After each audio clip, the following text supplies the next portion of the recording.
Hey, yo, little man. What's going on, everybody? Kazarski here, bringing you another Ultimate Time Wizard Top 8 deck profile. We have the man, the GOAT, Mike Sinaiba on the line. Mike, what's going on? Hey, what's up? Just wanted to congratulate you on an awesome showing at the Ultimate Time Wizard tournament last weekend at YCS Richmond. Playing an Thank awesome you. deck, playing one of the best decks in the format. You are definitely one of the best players that I have ever seen. So I'm really not surprised that this had happened. Um, but we just kind of go over your experience. The deck list is what it is, and before we start, do you have anyone you want to shout out? Shout out to the team, High Frequency Games, So that's for your sure. team, right? Yeah, yeah. And from what Well, I it's know, our team. It's our team. Like our everybody on the team, team, like it's our team. yeah. So from what I know about the team, there's some pretty high profile names on that team, right? From Modern Yu-Gi-Oh. Yeah, for That's, sure. who do you have on that team? So we have my homie, Hani Jawari He's is a on the team. My YCS other homie, champion. multi YCS champion. Yeah. The other homie, Kamal Crooks, one of my best friends.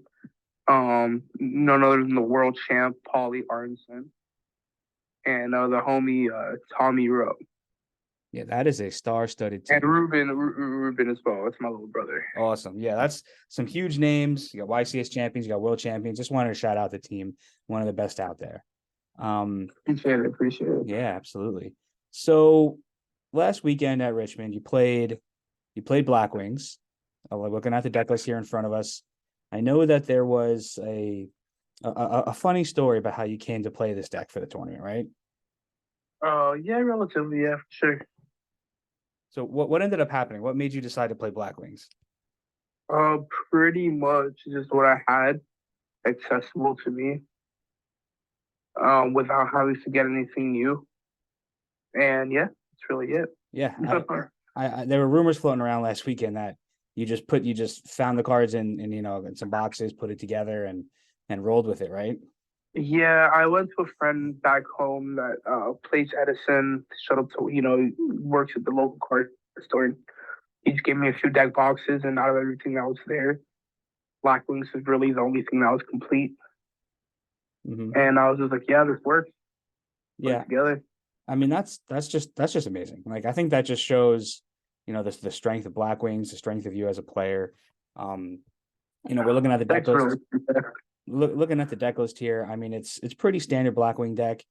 And same thing with the side deck and the extra. But was there anything that kind of stood out to you that was better than you thought, worse than you thought? Not in relative to like what I thought. Everything did exactly what I thought it was going to do for sure. All right, what is your Um, no? Go ahead. Sorry. yeah, no, yeah, no, it's pretty much that. Yeah, how was my body as a shield? Because that is a really I good card didn't use against it at DV. all. Yeah, I really didn't use it at all. No? Did you play? We'll go over the No. matchups in a few minutes, but did you play any of the hero beat decks? Yes, one of them, Hmm. round five or four, Okay. around 4 or 5. Yeah, and it was not a hard match. Do they play Gemini Sport? Yeah. Yeah, okay, well, I guess he didn't draw it on me, or maybe he did, and I just forgot. But um, it was cool. Yeah, I definitely played the Hero B decks. Yeah, my body. And it wasn't I'm that challenging. Yeah, I see a lot of people playing my body as a shield now against the DVO decks because it's basically a +1 when they Gemini Spark. So it's definitely been coming in more from what I'm seeing. Um, Anything else really specific about your deck that you wanted to bring up or talk about? I know previously we've had No, I think it was discussions on pretty deck two. simple. Yeah, it was pretty simple. I think I just didn't know the format well enough. I definitely think my body is um better than it's made out to be. Because like just thinking about how, like, for example, it's also good against like you said, Gemini Spark. I just didn't see that enough to think it was valid. It's obviously good against Celestia, JD, right? Like, so yeah, no, definitely can. I can see that seeing more play for sure. Yeah, awesome. So let's talk about basically the whole tournament experience because I know there's been some mixed reviews recently. I know there were some communication errors at this event, but how was the entire experience for you? I mean, I was in crutches the whole weekend, so it's definitely not the most fun, but no, I had a great time. I think overall it was really cool. That's good. So when you're looking at the type of players that you faced, a lot of the players that you saw, would you think that there was a higher caliber of players and lower, somewhere in the middle? And how would you describe that? I would say it's probably pretty average. Hmm. I wasn't like sweating bricks the whole tournament. You know Right. what I mean? We used to play Edison even before when Edison really got popular. And I mean, I'm like I typically play against a lot of like really high caliber players. So like I'm just like used to just like playing on a high level always. You know what I mean? Hmm. Yeah. So it wasn't like the hardest tournament. It wasn't like soft either. You know what I mean? Like I had to work for it. There was like definitely some matchups where I'm like, holy crap, I might lose this game three.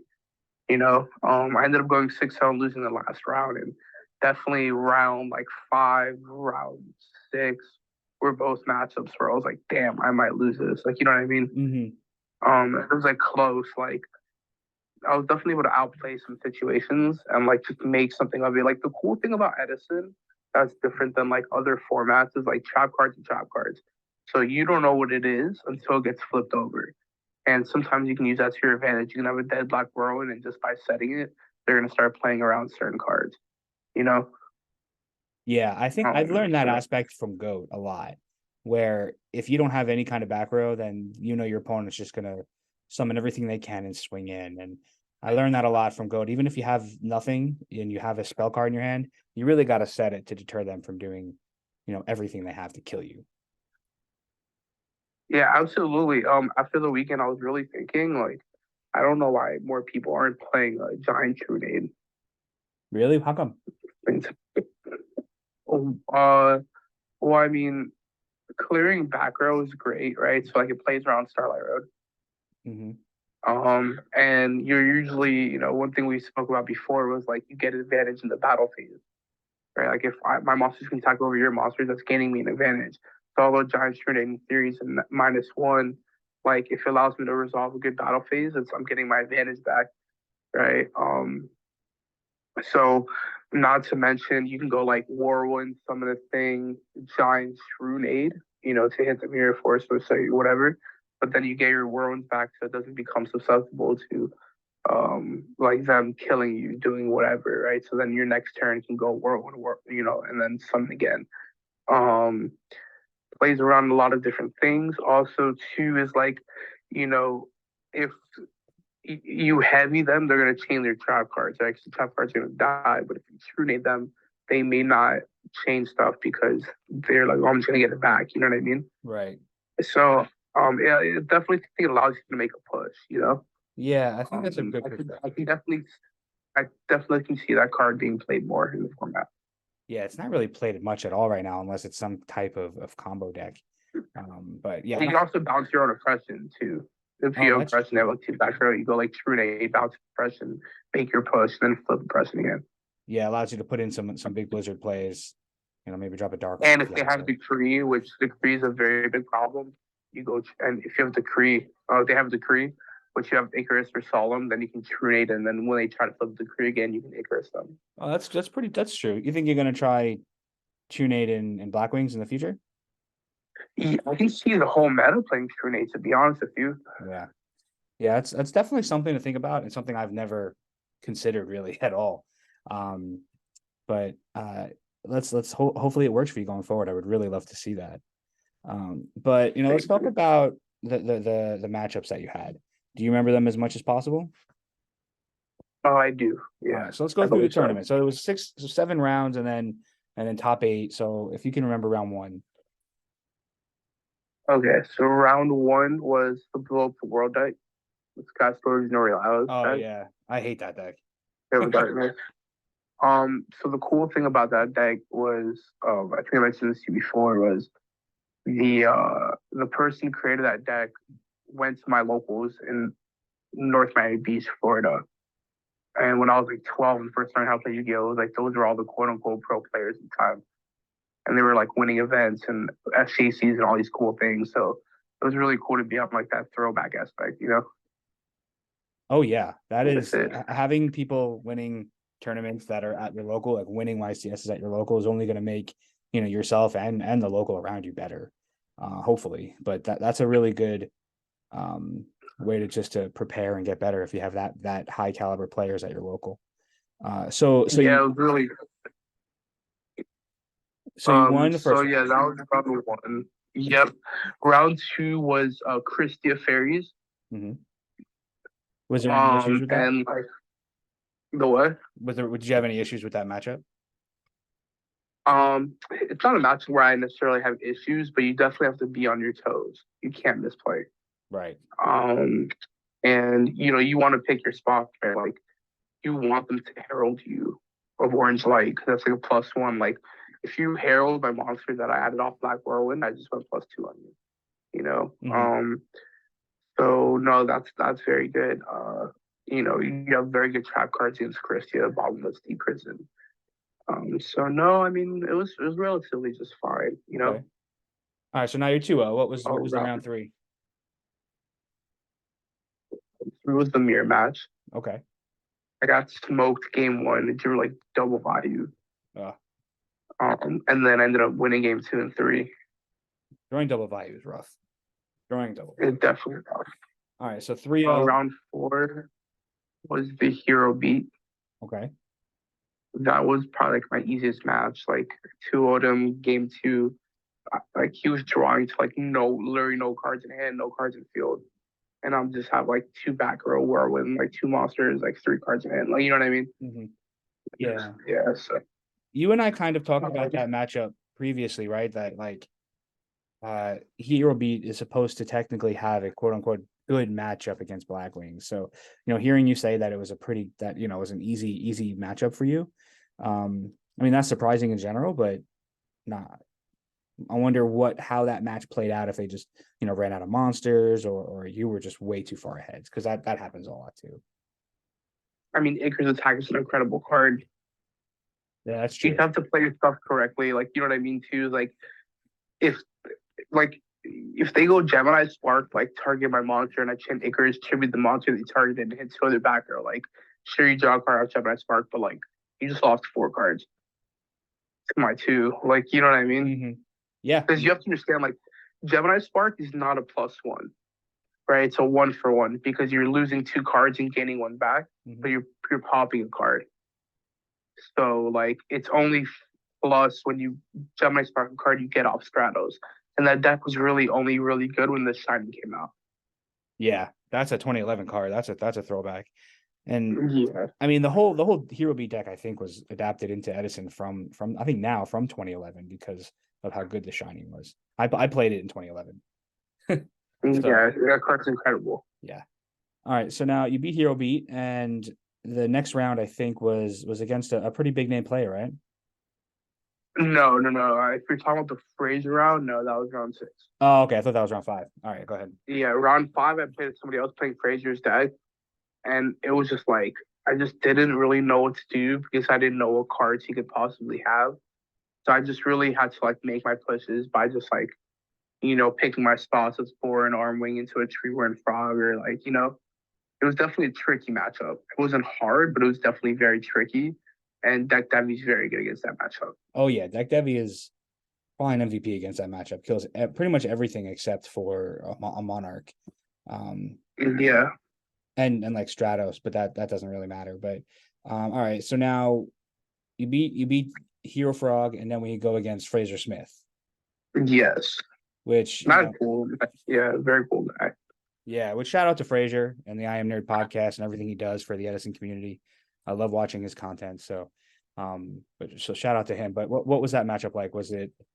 I mean, he's probably one of the best Edison players currently. Game 1, he did like this whole fuckery, and then game 2, I just went like Whirlwind, Summon Sure, Add Gale, make Armor Master, set Deck Devi, and then he looked at me, he was like, "That was modern Yu-Gi-Oh! That was the 2 fastest games that Edison I ever played." And I was like, oh, true. And he was like, I'm like, all right, let's have like a real game. And then so game three was like a grind game. And then I ended up winning. I think the only reason I won against that matchup is because I expected the format, not his deck or like him as a player per se, but like the format to be more broken. So when like his plays, it's not that his plays were underwhelming. It was underwhelming to what I thought they were gonna be based off like what decks were available a year later. Because if you take just 1 year later, think about how much faster Yu-Gi-Oh got just in 1 year. You know what I mean? Yeah. And I thought that's how fast it was gonna be, and it wasn't. So I guess that's the only reason I won. Okay. Like how seeing that plus infinite on me right now. So yeah, that's how I ended up winning. It was pretty cool, I guess. This is my first Edison tournament, so like everybody's like, "Oh, Fraser's best." So I'm like, "Yeah, awesome dude," you know. But my first tournament, I guess that was just cool. That I really, I think it helped that I didn't really overthink much of it. You know what I mean? Yeah. Like think, oh my god, I'm playing Fraser. Like what the fuck? You know what I mean?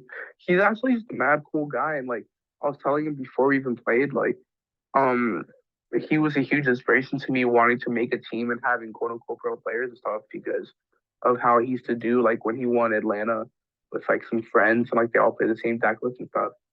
You know, I definitely think that's like really cool. You know, It definitely so is. that was definitely 6 rounds, and then around seven, it was just mad casual game, and you know I lost whatever, which I was kind of relieved because I didn't want to go undefeated. Well, what did you play against? Vayu Turbo. Okay. All right. So His name is you were both Chris. kind of locked in for top eight, so you didn't. So it was a more casual Yeah, game. All right. So exactly. Like he dusted me, and I was just like showing him what I had, even though he forgot. You know what I mean? yeah, yeah, that's a pretty good way to handle that round seven. Considering it didn't Yeah, matter what happened except for who you were going to play maybe in top eight. yeah. It made really a difference. All right. So now you're in top eight, and what did you play against in top eight? I played against Light Sworn, Fairy Light Sworn, Oh, the Christius one day. Christian Sworn. So what happened? I just lost to Consecrated Light game three. Yeah, Game one, pretty much, like I smoked them, and then game two, I opened up like Sirocco, Vayu, Double Shura, and it was kind of rough. So then, like, he summons Aaron, and it's obviously like easy to tell he has honest. So I'm like, whatever. I'm probably gonna go like summon Shura attack. He's gonna honest. And next time we go summon Shura attack, make like a caster, and I'll be fine. But he had double honest, so like he's like attack for 16. All right, cool. Attack for 18, honest. All right, take 16 again. I lose 32. All right, attack for 16, I lost 48. All right, sure, attack for honest. All right, on it. 16 again. Boom, I lost 64. Attack for end of the game. Like it was that simple. Like you know what I mean? Oh, it was that quick of a game.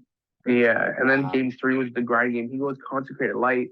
I'm like, I start off. I go, summon Clute. Sorry, I go whirlwind, summon Clute, add Blizzard, set one, go, and then he's just like some consecrated light set one, and I'm just like, fuck, bro. Like, if my set card was an Icarus attack, I'm literally just like Icarus, blow up both your stuff, summon Blizzard, add value, like make a taster attack, and I'm just like ahead, like you know what I mean? Yeah. But no, that didn't happen. So then he played very well. I did definitely what I could. I don't think I played like crap. Definitely did what I could, and it just wasn't enough because I was just inexperienced in the format and potentially what my opponent could side. Because Cyber Dragon is a round scenario. I definitely should have been playing Thunder King in my side deck. I could have sided Snowman Eater to pop it. So many different things. So I'm not mad. I think I'll do better in the next tournament. Yeah, I mean the preparation that you're gonna have for the next event after seeing the matchups for this one. I think Yeah, all my friends are like hyping me up to like keep playtesting and stuff. So I guess I'll like play more consistently. Yeah, that's good. So I mean, in the end, I mean you made top eight. You were undefeated until the last round. Very casual round seven. I mean that's just a fantastic showing. Congratulations again, and how was the overall experience of this event for you? Like, or how did you think it was? Was it run well? Yeah, I think side deck usually does a fine job running their YCSs. That's good. I think the only hiccup was they told people it was top 16 and then ended up being top 8. It didn't really make a difference because I was taking Swiss, so I was just like, whatever. I was worried about my foot. I was checked out from everything. Like, I was in so much pain throughout the whole day. You know what I mean? Oh, that's rough. And Yeah. they gave me like the sign seating and stuff. It was whack. So I wasn't even like on point. You know what I mean? That's the only reason I say it wasn't the hardest tournament because like I'm in pain, no practice, like, and I topped. So it's like, you know what I mean? Either I did something right or they did something wrong. I guess. Right. I think that's definitely a bit of both. I mean, I know how good of a player you are, and a lot of people who don't know you obviously I don't know appreciate that. it. You know, I've seen you play 2011. You're the master in 2011, and you know the Tengu Plant Mirror and things like that. And I saw you I don't play. talk smack, but when people talk smack, just know they can get the work. But you focus more on the selling, the buying and selling side than the game, right? Yes. You know, this just so everyone knows, this man has the best claim sales on the Yu-Gi-Oh! Black market. Check him out. But Mike, before we sign off here, do you have anything else you want to add? Any last comments? No, if you support my claim so I definitely appreciate you because that's what helps me go to events, helps send the team to events. None of that stuff really goes in my pocket. Just we use the profits to keep being able to sell and buy collections and get people cards and stuff. You know, I Yeah. make my money in other ways or to pay my bills. So definitely appreciate everybody with the support. Yeah, we will continue showing you the support because you, like I said, you're the GOAT, you're the man. I appreciate you coming on the channel, going over your experience. Thank you so much. Appreciate it. Have a great day.